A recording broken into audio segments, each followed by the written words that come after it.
오늘 하나님께서 우리에게 주신 말씀은 빌립보서 3장 12절부터 16절까지 말씀입니다. 우리 함께 이 말씀 받들어 읽겠습니다. 나는 이것을 이미 얻은 것도 아니며 이미 목표점에 다다른 것도 아닙니다. 그리스도 예수께서 나를 사로잡으셨으므로 나는 그것을 붙들려고 쫓아가고 있습니다. 형제자매 여러분, 나는 아직 그것을 붙들었다고 생각하지 않습니다. 내가 하는 일은 오직 한 가지입니다. 뒤에 있는 것은 잊어버리고 앞에 있는 것을 향하여 몸을 내밀면서 그리스도 예수 안에서 하나님께서 위로부터 부르신 그 부르심의 상을 받으려고 목표점을 바라보고 달려가고 있습니다.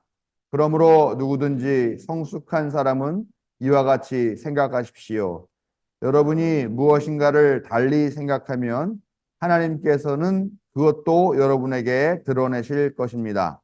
어쨌든 우리가 어느 단계에 도달했든지 그 단계에 맞추어서 행합시다. 아멘.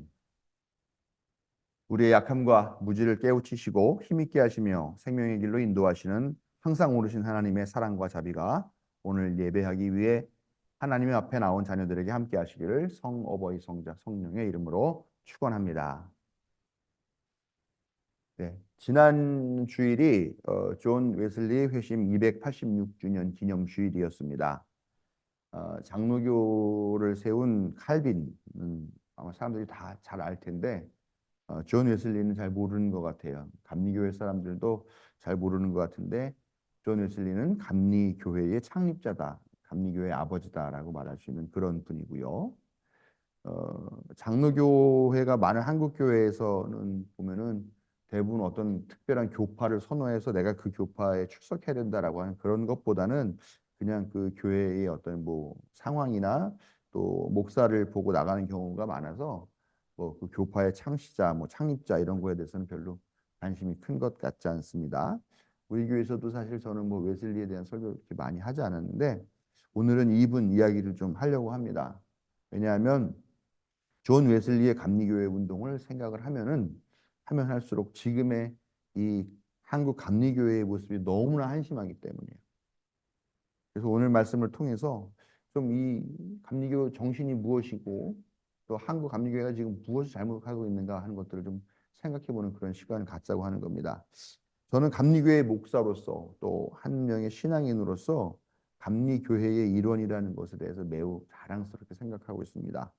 제가 신학을 공부한 사람으로서 감리교회의 신학이 제가 전적으로 동의할 수 있고 또 개인적으로 잘 맞는다라고 생각하는 부분들도 또 있습니다. 이 감리교회의 신앙의 특징은 뭐냐면 감리교의 그 하나님이 내려주시는 구원이라는 것이 전적으로 신에 의한 일방적인 선택, 그래서 주어지는 구원이 아니라 신의 선행적 착한 일을 한다는 말이 아니라 먼저 움직이신, 먼저 결정하신 그런 하나님의 은총, 그것이 있고 그 은총에 인간이 응답하고 또 참여한다라고 하는 그런 신학, 그런 신학이 바로 감리교의 신앙의 핵심인데요. 이렇게 선행 은총론이라고 합니다. 이 신학이 인간을 그냥 수동적으로 그냥 선택당하면 선택당하는 거고 구원 받으면 구원 받는 거고 하는 그런 수동적인 존재가 아니라 능동적으로 부르심에 응답하고 참여하고 실천하는 그런 존재로 보기 때문에 저는 감리교회 신학이 오늘 같은 현대 사회에 더욱더 잘 맞고 옳다라고 그렇게 생각을 합니다. 이런 거를 보면서 많은 그 소위 말하는 칼바르트의 신정통주의 신학에 쩔어 있는 한국 교회들은 감리교회가 이단이다. 왜냐? 어떻게 이 인간이 자력으로 구원을 받을 수 있냐? 전적으로 하나님께서 주신 타력에 의해서 구원을 받을 수 있지라고 그렇게 폄훼하면서 감리교회를 뭐 비난하고 비판하고 하는데 저는 그게 교만한 발상이라고 생각하지는 않아요. 오히려 그런 가능성이 있기 때문에 인간이 신의 구원의 행위에 참여하고 또 거기에 부응할 수 있도록 노력하고 정진하는 가운데에 이 성화라는 과정을 향해서 한 걸음 한 걸음 내딛게 되는 그런 여지를 남겨둔 것이기 때문에 저는 신앙의 본질이 그런 거라고 생각해요. 아니 뭐 인간이 꼭두각시도 아니고 하나님 성경을 보면 얼마나 많이 하나님께서 우리 인간들에게 자유의 의지를 주시고 또 자유의 선택의 자유를 허락하셨습니까? 근데 어떻게 우리 인간을 수동적인 존재로 파악하는 것은 사실 상당히 잘못된 신학이라고 볼 수가 있죠. 그래서 저는 감리교회의 이 신학이야말로 진짜 인간을 인간답게 하고 하나님과 온전히 인격적으로 만날 수 있게 하는 그런 신앙이라고 신앙 고백이고 또 교리라고 그렇게 고백을 하고 있습니다. 예, 존 웨슬리라고 하는 이 사람은 1703년 영국 동부의 앱워스라고 하는 지역에서 매우 고지식하면서도 또 정치적으로는 보수적이고 그러면서도 또 개인적으로는 성실한 영국 국교회라고 말하면 지금 우리가 보통 성공회라고 말하는 어, 앵글리칸 처치 죠. 그 영국 국교회의 사제인 또 신부라고도 하죠. 그 사제인 사무엘과 또 수산나 사이에서 19명의 자녀 중 15번째로 태어났습니다. 네. 그런데 그 19명이나 되는 자녀들 대부분이 다 어려서 죽고 오직 6남매만이 자라나서 성인이 됐다고 그렇게 합니다.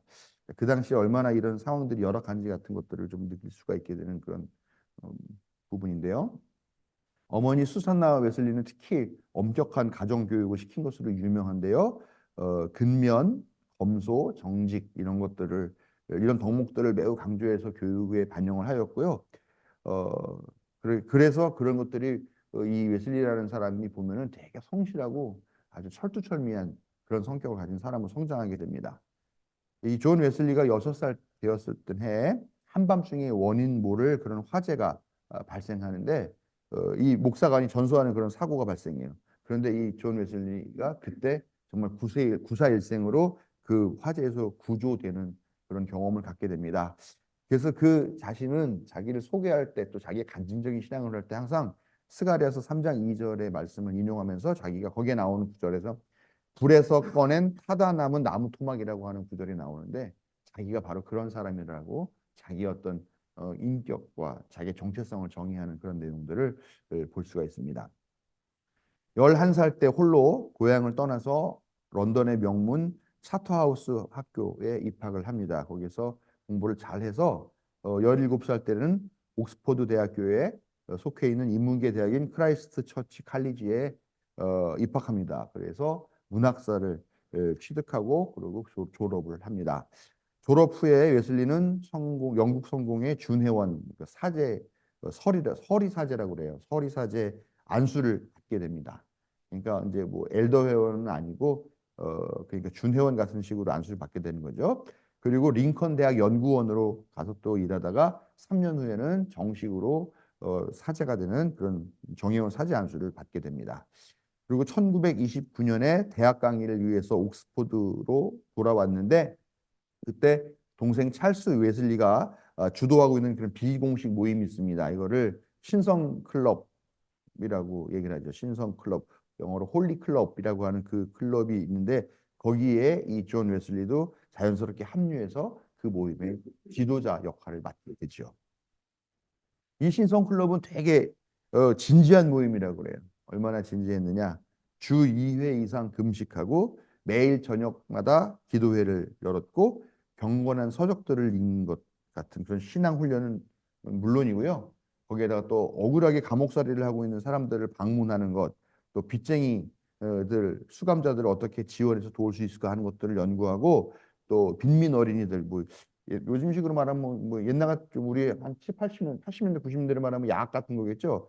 그런 빈민 어린이들을 위한 그런 교육 시설들을 만들고 또 가진 것들도 얼마 없을 텐데 그것을 또 자선 사업에 기부하라라고 하는 그런 강령과 그런 실천 강령들을 가질 정도로 그렇게 아주 철저한 어, 활발하고 그런 사회 활동을 하는 그런 모임이기도 했습니다. 감리회, 감리교라고 하는 명칭은 이때 생긴 건데요. 이게 우리가 감리교회가 메소디스트 처치가 감리교회라고 그래요. 근데 이 메소디스트 하면은 메소디스트가 규칙쟁이라고 하는 뜻이에요. 메소드 역시 메소드라는 단어 들어보셨죠? 연기를 잘하면 뭐 메소드 연기를 했다 그러죠. 이 메소드가 규칙에 따라서 계획에 따라서 순서와 격식에 맞춰 가지고 하는 그런 체계적인 그런 모습 그런 방식을 갖다가 메소드라고 이야기를 하는데 이렇게 얼마나 규칙을 정해놓고 그거를 까다롭게 따지면서 그거를 정말 지키려고 악착같이 노력을 했느냐 그런 모습들을 보면서 사람들이 야 얘네들은 규칙쟁이야라고 이름을 지어줬어요. 근데 이게 칭찬이 아니라 상당 부분 비아냥과 조롱이 담겨 있는 그런 좀 별명이었다고 그래요. 그래서 당시에 이 뜻은 약간 사람들이 야 얘네들 약간 정신 나간 것 같아. 야 얘네 약간 무슨 규칙에 집착하고 있는 애들 같아. 제정신이 아니야. 라고 하는 그런 사람으로 보였다고 해요. 그래서 그런 이런 메소디스트라는 이름을 얻게 됐는데 그것이 벌써 몇백 년 후에 이제 감리교회라고 하는 그런 명칭을 얻게 되는 출발점이 된 것이죠. 1935년부터 2년 동안은 아메리카 신대륙의 선교사로 파송이 되어서 갔습니다. 이 북미를 향해서 가던 중에 그 배 안에서 엄청난 폭풍을 만났는데 그 안에서도 막 배가 막 거의 뒤집히기 직전이고 뭐 물건들이 막 날아다니고 하는 그런 데서도 두려움 없이 찬송하면서 웃는 얼굴로 기도하고 있는 사람들을 봐요. 이 모라비안 교도들인데 이 사람들을 보면서 큰 감명을 받은 것이 어떻게 보면 첫 번째 회심이다라고 이렇게 이야기를 합니다. 그리고 그런데 신대륙에 도착해가지고 거기서 아메리카 인디언들을 원주민들을 상대로 목회를 했는데 별로 큰 성과를 얻지 못했고 거기에서 조직해 있었던 이미 그런 감리회 회원들을 상대로 목회를 하는 것도 너무 엄격하게 목회를 한 거예요.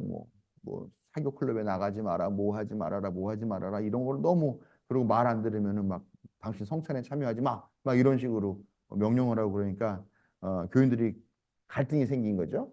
그래서 그게 별로 좋지가 않았었습니다. 그런데 거기다 이성 문제까지 겹치게 됩니다.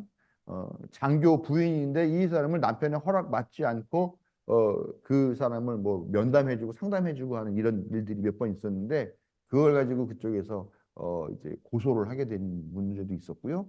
또 한 번은 결혼까지 생각했던 여자가 있는데 이 여자한테 선뜻 청혼을 하지 않으니까 이 여자가 다른 남자랑 결혼을 해버렸어요. 그랬더니 이 웨슬리가 거기에 뭐 앙심을 품었다고 해야 될까 뭐랄까 여러 가지 이유를 내면서 그 사람 부부가 성찬에 참여하지 못하도록 또 그렇게 제재를 했습니다. 그래서 이 문제 때문에 또 고소를 당하고요.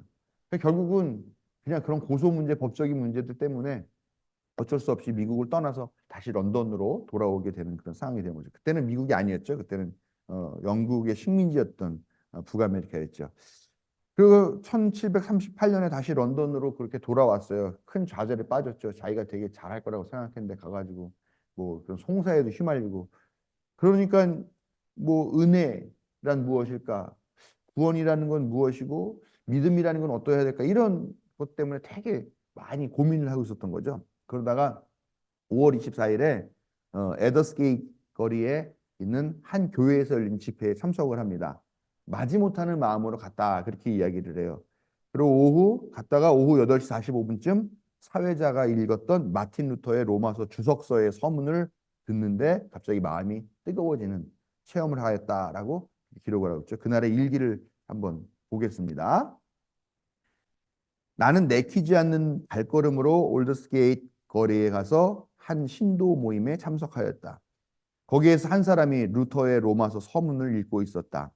8시 45분경 그가 그리스도를 믿는 믿음으로 이루어지는 하나님의 변화의 역사에 대해서 설명하고 있을 때 이상하게 내 마음이 뜨거워지는 것을 느꼈다. 나는 내가 구원을 받기 위해 오직 그리스도를 신뢰해야 한다는 것을 느꼈다. 그리고 한 가지 확신이 생겼는데 그리스도께서 나의 모든 죄를 사하셨으며 죄와 사망의 법에서 나를 구하셨다는 확신이었다. 네.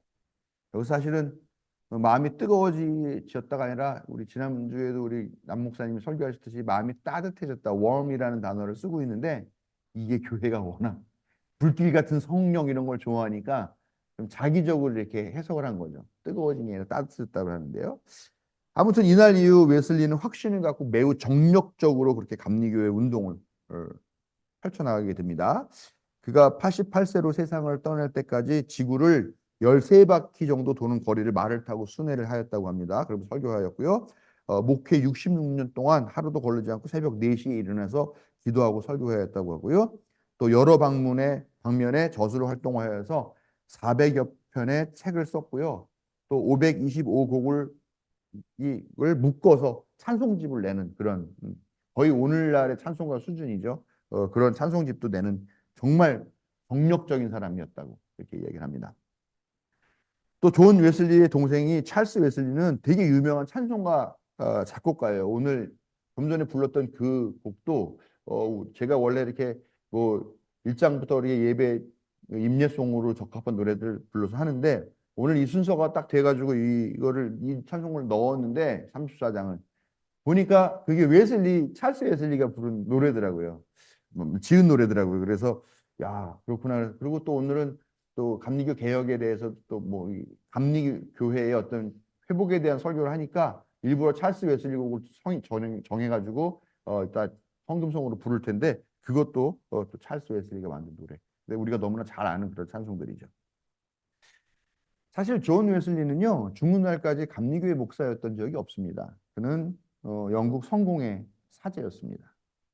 그리고 공식적으로 감리교회라고 하는 교파를 웨슬리가 만들지도 않았어요. 살아생전에 그런 교파가 있지도 않았었습니다. 웨슬리는 생전에 감리회는 성공회 내부의 비공식 모임이어야 된다라고 했고 오히려 이 신도회가 성공회로부터 분리되려고 하는 것을 격렬하게 반대하고 막았던 그런 철저한 성공회 신부였던 거죠. 그리고 1784년에 미국 감리교회가 설립이 되었고요. 영국에서는 웨슬리가 사망한 4년 후에 성공회와 결별하고 그때 감리교회가 비로소 설립이 되는 그런 참 뭐랄까요. 그러니까 존 웨슬리는 사실 감리교회의 아버지라기보다는 감리교회 창시자라기보다는 감리회 운동을 한 그런 분이었던 것이죠. 공식적으로는요. 어, 제럴드 케네디는 웨슬리의 생애를 묘사하면서 이런 평가를 합니다. 한 인간으로 또 그 학식과 순수한 경건미에 있어 다른 아무에게도 뒤지지 않으며 그 열심으로 목회에 바친 수고와 폭넓게 쓰여짐에 있어 모든 사람보다 뛰어난 아마도 사도 바울 일에 처음 보는 인물이리라고 그렇게 쓸 정도로 정말 높은 평가를 받는 그런 분입니다. 저는 존 웨슬리의 회심과 감리교회를 한마디로 마음이 따뜻해지는 체험과 교회라고 그렇게 말하고 싶습니다. 웨슬리의 체험은 마음이 뜨거워지는, 핫해지는 것이 아니라 따뜻해지는, 웜해지는 그런 것이었죠. 소위 오순절 순복음교회 같은 그런 열광주의나 열광적 신앙이나 아니면 신비 체험이 아닙니다. 잔잔하면서도 냉철하고 평범한 사람들에 대한 관심을 잃지 않는 그런 따스한 신앙이 바로 감리교회의 신앙인 것입니다. 존 웨슬리에서 볼 수 있는 몇 가지 탁월한 점에 대해서 제가 말씀을 드릴 텐데요. 우선 첫 번째로 평신도 설교자를 세웠다라는 것입니다. 기독교 역사상 사제직은 대부분 특권과 관련이 있습니다. 유대교에서도 사제들이 어땠습니까? 사제들이 다 좋은 거 다 먹고 좋은 자리 독식하고 사람들 위해 군림하고 존경하고 중요한 가치들 결정하고 하는 그런 일들을 했던 거잖아요. 근데 사실 그 권한은 그 이유도 마찬가지였다라는 것이죠. 자신들은 평신도와는 차원이 다른 신성한 존재라는 그런 자의식을 갖고 있었어요. 그런데 웨슬리는 이를 깨버리죠. 평신도 지도자들을 세워서 이 사람들에게 설교를 시킵니다. 적극적으로 활동을 하도록 권장합니다. 물론 아주 철저하게 교육하고 엄하게 행실을 단속하였습니다.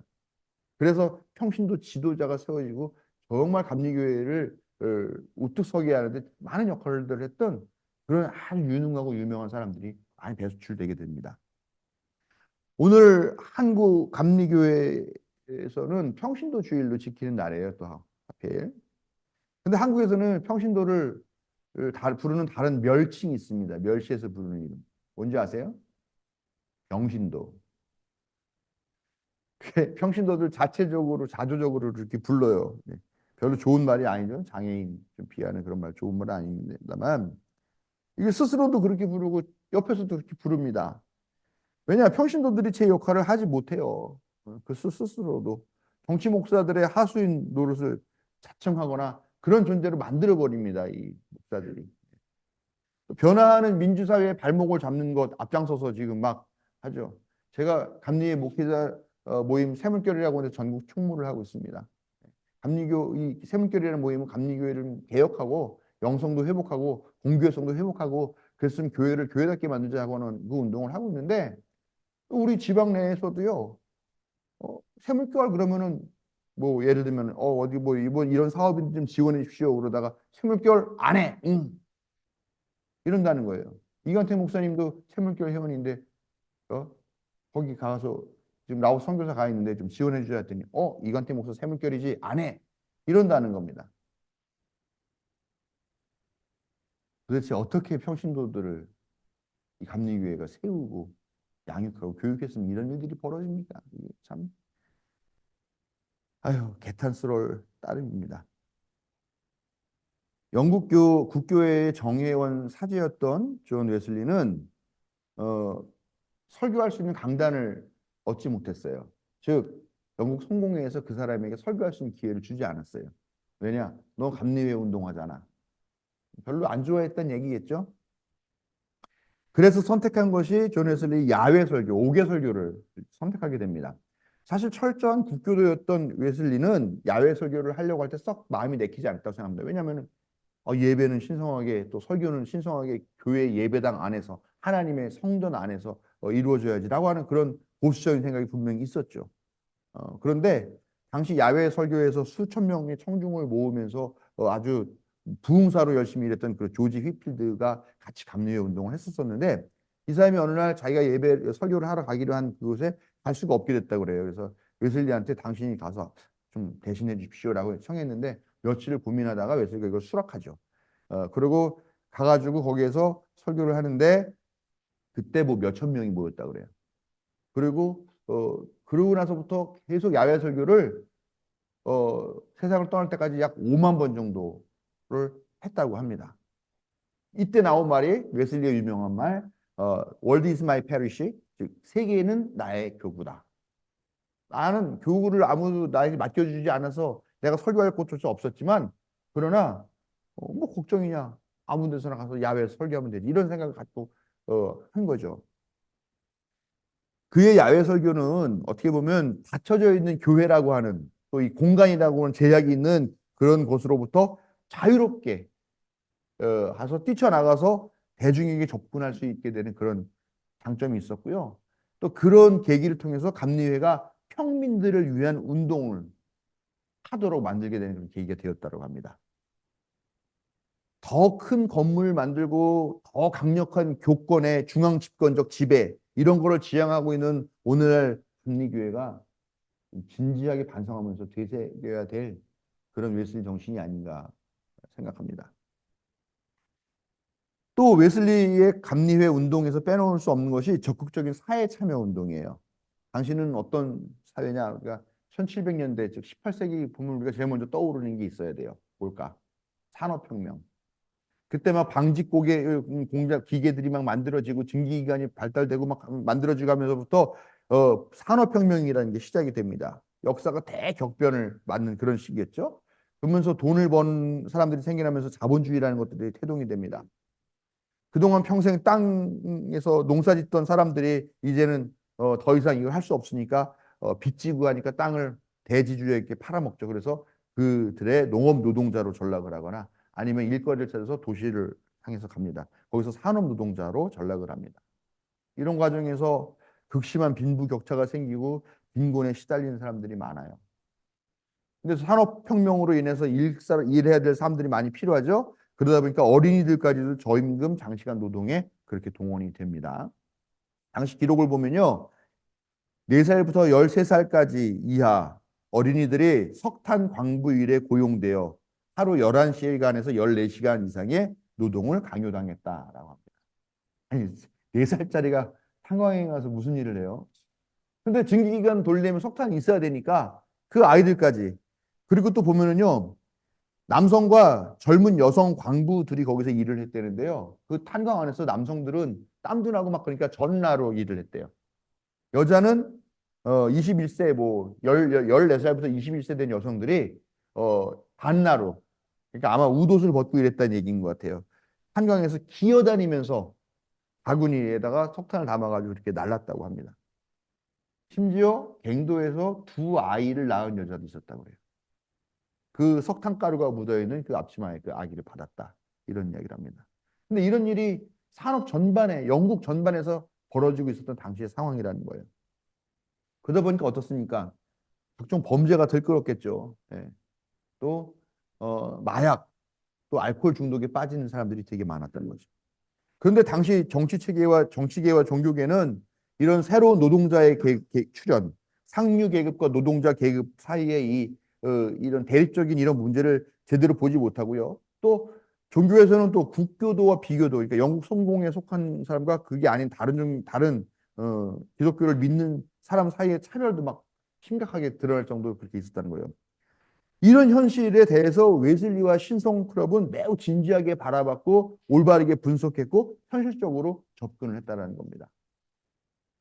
그래서 웨슬리가 뿌려놓은 그런 씨앗들 때문에 사후에 감리교 광부 노동운동이라는 것들이 일어나게 됩니다. 그리고 산업노동조합, 농부노동조합이라는 것도 결성되는데 여기에 감리교회가 매우 중추적인 역할들을 감당하였다고 해요. 또 웨슬리는 노예 제도를 비판했습니다. 그래서 노예 해방해야 된다, 지지해야 되고 이 노예 제야 말고 가장 비인간적이고 성경적인 그런 거다라고 비판했죠. 근데 이런 일로 인해서 사실 미국이라는 나라가 노예제에 의해서 돌아갔잖아요. 그래서 미국 교회하고도 별로 좋지 않은 그런 갈등 관계가 형성이 되고 하는 그런 일도 있었죠. 오늘날 한국 감리교회는 웨슬리의 이런 사회 활동, 참여 활동을 적극적으로 어, 바라봐야 됩니다. 그런데 웨슬리가 이런 사회 활동하고 이런 사회 참여 이것을 사회 참여 활동이 아니라 하나님께서 구체적으로 개입하신 하나님의 일이라고 하는 것으로 바라보고 활동하였다라는 그 내용은 거의 설교하지 않습니다. 오히려 이 노동운동에 대해서 극도의 반감을 가진 설교자들에 의해서 이 노동조합 운동이 빨갱이로 매도되고 있으며 은연중에 자본가와 기업가들, 부자들 편에서 그들이 잘 살아야 다 콩고물이라도 얻어먹는다라는 식의 그런 가스라이팅을 하고 있는 게 현실이죠. 여전히 부자들은 존중받고 교회 안에서 높은 지위를 누리고 권력을 갖지만 가난한 사람들은 왔다 갔는지 관심도 없고 참 개탄스럽지 않을 수가 없죠. 또 웨슬리는 킹스우드라는 곳에 가난한 아이들을 위한 학교를 세웠습니다. 또 고아들을 위한 시설을 많이 만들어서 운영했고요. 광부 자녀들을 위한 킹스우드 학교는 가난한 집안의 아이들이 읽고 쓰고 계산하는 일을 넘어서 도덕적으로 영적으로 성장시키고 좋은 생활 습관을 훈련시키는 그런 장이 되었다라고 합니다. 이것은 후에 감리교회의 주일학교 혹은 교회학교 운동으로 발전합니다. 학자들이 얘기를 해요. 그 역사를 연구한 학자들이 영국도 그런 산업혁명으로 극심한 격변기를 겪으면서 여러 가지 그런 빈부격차나 이런 문제들이 있었는데 그런 문제가 프랑스에서는 아주 피해 혁명, 아주 그냥 단두대까지 동원하는 그런 엄청난 폭력 혁명을 통해서 사회가 변할 수 있었지만 영국에서는 그런 어, 폭력 혁명이 일어나지 않은 이유가 뭐냐? 웨슬리의 이 감리 운동 때문이다. 이 감리 운동이 사람들의 도덕을 의식시키고 신앙으로 그 사람들의 중심점을 잡아주는 그런 역할을 했기 때문에 영국에서는 그런 폭력 혁명이 일어나지 않아도 되었다라고 평가하는 일들도 많이 있다라는 것입니다. 오늘날 보면 많은 기독교계 학교 법인이 있지요. 감리교회도 많이 학교가 있습니다. 우리 박성중 목사님도 그런 감리교회 계통의 학교 법인에서 교목으로 계시는데요. 이 감리교회 학교들 참 웃겨요. 이게 그 사립학교법 개정 막 하면은 막 그 사립학교법의 개정을 반대하는 이유 중에 하나는 뭐 거기서 종교교육을 못 시키게 한다 뭐 이런 거라고 하지만 사실은 이걸 완전히 사유화하고 자기들 멋대로 이걸 제 멋대로 운영하려고 하는 그런 방식 때문이죠. 그거 반대하느라고 막 삭발투쟁하죠.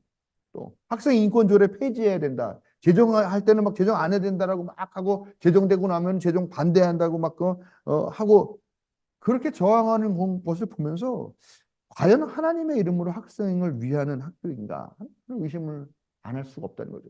웨슬리의 이름으로 세워진 교회라고 한다면 정말 웨슬리가 어떤 마음으로 학교를 세웠고 운영했는지를 좀 성찰해야 되지 않겠나 생각합니다.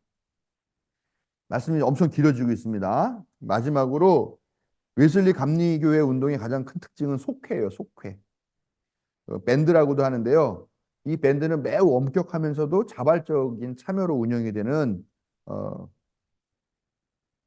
그런 조직입니다. 속회 당시에 엄청난 인기가 많아서요. 속회에 들어가려고 사람들이 줄 서서 기다렸다고 합니다.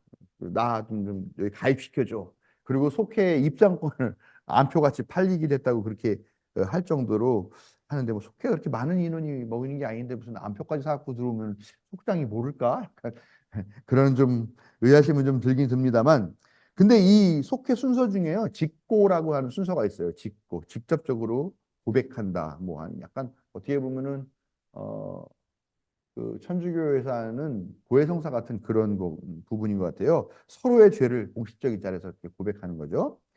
여기에서 나눠야 되는 이 고백의 내용이 뭐냐? 지난 모임 이후 지은 죄, 또 받았던 유혹들과 그것들을 극복했는가 안 했는가.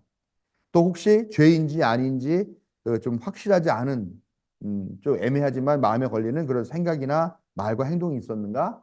또 내가 지금 공개적으로 말하지 못할 그런 비밀들을 가지고 있는가 하는 것들을 그 자리에서 고백했다라고 합니다. 여러분 이렇게 자기의 부끄러운 일들조차 철저하게 고백하면서 반성하고 되돌아보고 그래서 같은 실수를 반복하고 같은 죄를 또 짓지 않으려고 하는 이런 노력과 훈련을 한 거예요. 오늘날 기독교인들이 정말 자기 반성이 없어요. 너무 부끄러운 줄 모르는 것 같습니다. 감리교 안에서 벌어진 일들도 정말 이 안에서 들여다보면 너무 낯뜨거워. 이게 법도 개판이고 그거를 시행하는 것도 개판이고 어? 자기 마음에 안 든다고 감독이 함부로 뭐 목사 정의원 목사를 갖다가 법이나 재판도 거치지 않고 그냥 정지시켜 버리는 일들이 있지 않나. 예. 지금 감독 회장 선거가 이제 올해 또 있는데 무슨 뭐 얼마가 내가 얼마를 낼 테니까 나를 감독 시켜달라 뭐 이런 얘기들 어? 나오고 있고 자신들이 죄인이에요. 우리들 죄인입니다. 아무런 구원받을 만한 어떤 공로도 없습니다. 그런데 하나님이 우리를 자녀로 삼아 주셨어요. 야, 전적인 은혜 고맙습니다. 그런데 그렇게 말하면서 다른 사람들은 너는 구원받을 자격이 없어. 너는 교회에 들어올 자격이 없어. 이렇게 함부로 말하고 평가하고 정죄하고 배척하는 일은 서슴지 않아요. 예? 제일 지금 타겟이 된 게 누굽니까? 성소수자들이죠. 아니 뭐 자기는 그럴 만 해가지고 구원받았는데 그 사람은 성소수자라는 그 이유 때문에 구원받으면 안 돼요? 이따위 생각들을 하고 있어요. 자기 자신이 얼마나 보잘것없고 얼마나 죄된 존재인지에 대해서 반성할 줄을 모르는 그런 정신상들 때문에 그런 말과 행동들을 함부로 한다는 거죠. 만약에 웨슬리 당시처럼 지금 속회를 제대로 했다면 아마 그 사람들이 다 부끄러움에 다 쥐구멍 찾아서 들어갈 거예요. 자기를 돌아보지 않는 사람은 절대 신앙인이 될 수 없다라는 것을 웨슬리가 강변하고 있는 것이죠. 이 존 웨슬리의 이 목회와 감리교회 운동의 장점이나 뭐 이런 것들 얘기하려면 한두 끝도 없는데요. 여기까지만 하겠습니다. 오늘 우리가 읽은 이 말씀은요. 웨슬리 신앙의 성화론에 해당되는 말씀입니다. 웨슬리는 살아생전에도 성화를 이룰 수 있다. 그러니까 우리가 회심을 하고 하나님을 우리의 주인으로 받아들이는 그 순간부터 우리가 성화되는 과정에 들어간다라고 봐요. 그러면서 그 성화가 성스럽게 되는 과정이 죽는 순간에 끝난다라고 보는데 웨슬리는 죽기 전에도 우리가 성화 이룰 수 있다라고 이렇게 본 것이죠. 그러기 위해서는 악한 습관과 죄의 관성을 멀리할 수 있도록 부단히 노력하고 기도하고 또 사회에 또 헌신해야 된다라고 그렇게 강조하고 있는 것이죠. 그 웨슬리는 철저하면서도 열려 있는 신앙인이었고 또 이웃에 대한 책임도 외면하지 않는 그런 실천가였던 것입니다. 오늘날 한국 감리교회는 정말 웨슬리의 감리회처럼 따스한 교회인가 하는 것들을 깊이 반성적으로 되돌아봐야 될 것입니다. 그리고 보니까 뭐 여러분들한테 해당도 없는 얘기만 많이 했네요. 그렇죠? 우리 교단 지도자들이 바뀌고 목사들이 바뀌어야 되는 문제지. 여러분들은 다 잘하고 계시는데 제가 반성하고 제가 사과드립니다. 웨슬리가 본다면 무덤에서 통곡을 할 만한 그런 일들이 많이 벌어지고 있습니다. 웨슬리는 이런 말을 했어요. 나는 감리교회가 이 땅에서 소멸될 것을 염려하지 않는다. 그보다는 감리교회의 본질인 사랑을 잃어버리고 냉각된 조직체만이 남을까 근심한다. 아주 유명한 말입니다. 예수와 신자는 없고 건물과 재산만 남아있는 교단 조직. 그 조직만을 갖고 있는 그 조직만이 감리교회라는 이름을 대신하는 것 같은 오늘날 이 모습을 참 개탄하고 한탄하면서 하나님의 인도하심과 우리의 철저한 회개와 회심을 촉구합니다. 한국감리교회 회심과 회복을 위해 기도하는 여러분들에게 또 성도들에게 하나님의 은혜와 사랑이 함께 하시기를 축원합니다.